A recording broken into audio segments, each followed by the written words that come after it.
अस्सलामुअलैकुम, आप देख रहे हैं एहसास न्यूज़। एहसास न्यूज़ में मैं हूं महविश अरशद। एहसास न्यूज़ में वक्त हुआ है इलाकाई नुमाइंदों की भेजी गई खबरों का।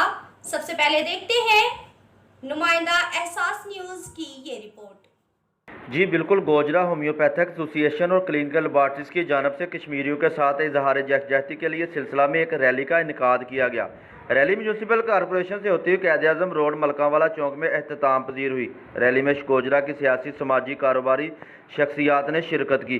रैली में खिताब करते हुए होम्योपैथिक एसोसिएशन के जनरल सेक्रेटरी डॉक्टर नासर चौधरी ने कहा, पाकिस्तानी बच्चा बच्चा जवान तमाम पाकिस्तानी कौम कश्मीरियों के साथ है, हर वक्त जहाद के लिए तैयार हैं। जब भी वतन अजीज़ को हमारी ज़रूरत पड़ेगी हम किसी भी किस्म का दरेग नहीं करेंगे, वतन अजीज़ पर जान कुर्बान करने के लिए तैयार हैं। इनके साथ सदर homeopathic association Gojra doctor Ghulam Ali Tahir bag, अवामी जस्टिस पार्टी के सेक्रेटरी जनरल राणा सईद राशिद मंज साहब, अलामा एहसानुल्लाह, जमात इस्लामी के रहनुमा मौलाना रहमतुल्लाह अरशद, दीगर शअबा हाय ज़िंदगी से तल्लक रखने वाले अफराद ने रैली में कसीर तादाद में शिरकत की।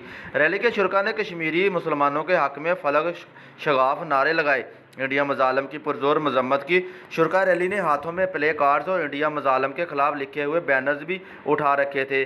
कैमरामैन आसफ के साथ मोहम्मद नासिर सदीक, एहसास न्यूज़, गोजरा। जी बिल्कुल।